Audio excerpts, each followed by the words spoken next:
The beta version 2 of the Mars Data app is now available. This version of the app is suitable for Android devices with version 7.0 to version 10. This video is for users that do not have a Mars Data login, or have a trial login only. If you have a paid Mars Data subscription, then we recommend you view the video that covers licensed users. To download the app, visit marsdata.com/ap2 using the device you want to install the app on. Click on the Download from Play Store button, and click on the green Install button in the Play Store. This will download the app to your device. Download times may vary depending on your internet connection speed. When the file has downloaded, click on the green Open button. The next screen will explain the permissions the app needs, and why they are needed. Click Continue. This installation is based on Android 10, previous versions may vary. When prompted to allow Mars Data to make and manage phone calls, click Allow. We use phone permissions to identify the mobile operator and signal quality. We will not make or monitor calls. Next, when prompted to allow Mars Data to access this device location, click Allow all the time. We use your location to find nearby masts, infrastructure and to provide accurate phone signal data during surveys. Next, you will be asked if you want to make your data anonymous. If you click Deny, you will not be able to see your survey results, therefore we recommend you click Allow. You will be presented with the main dashboard that will enable you to survey, view existing survey maps, and view some of the contents from our website. If you have a login, you can log in at this time, or you can continue as a guest. We will not log in for this video, and continue as a guest. To begin surveying, click on Signal Survey to survey phone signals. This will switch on the survey tool and show the signal locations on a map. It will also show the Mars Data icon in the header bar to indicate the phone is in survey mode. The phone will stay in survey mode until you stop surveying, and the survey will be based on your current location, and will record points at 20 meters intervals by default. This can be amended in the settings, which we will look at later. You can view the result as you survey, and if you are using a dual SIM phone, the results from both SIMs will be shown. If you wish to survey for only 2G or 3G masts, you can change the settings on your device. This is usually under 1. Settings, 2. Wireless and network, 3. Mobile network, 4. Preferred network mode. Don't forget to change these settings back when you have finished surveying. To exit the survey screen, click on the back button to return to the app dashboard.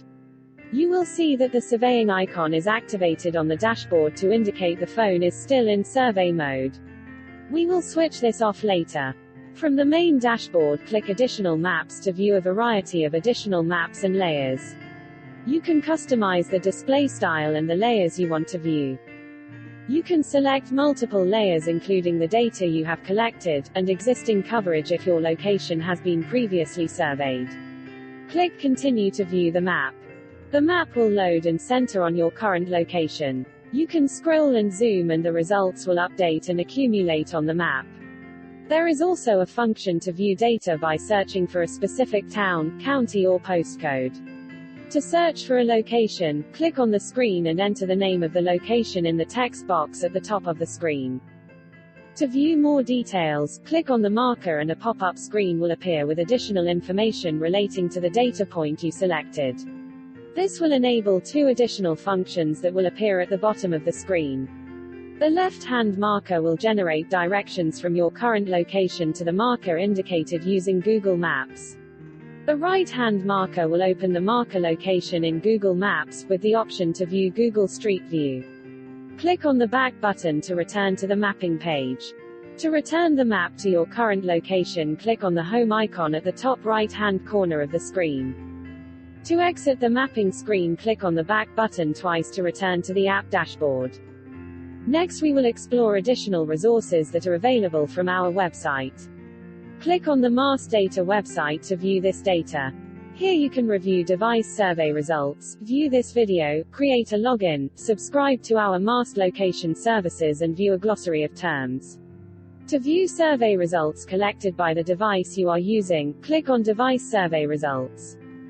This will display the recent survey results that have been collected on the device you are currently using. To return to the main dashboard, click on the Main App Back button in the red bar at the bottom of any page. Finally, we will look at the settings. To access the settings for the app, click on the setting gear wheel at the top right-hand corner of the main dashboard. The first option relates to the survey mode. We recommend you survey based on distance traveled. You can define this setting in meters. Alternatively, you can survey based on time intervals. Be careful if you select this option, as the app will survey even if you remain in a single location for a prolonged period of time. The next option will automatically re-center the map while you are in survey mode. The next option ensures the screen remains on when you are in survey mode. The final option will make any data you survey from this time forward anonymous. To close the app, click the back button from the main dashboard. We can see that the app is still surveying in the background, as the mass data icon is visible in the header bar at the top of the phone. Also, the mass data app icon has a badge at the top right-hand corner. To stop surveying, open the app, click on the Signal Survey option and click the Stop Survey button. We hope you have enjoyed this video and find our app useful. Your feedback is important to us in order to improve our service. Please contact us by emailing app@marsdata.com for suggestions, compliments and complaints. We welcome your views and thank you for taking the time to view this video.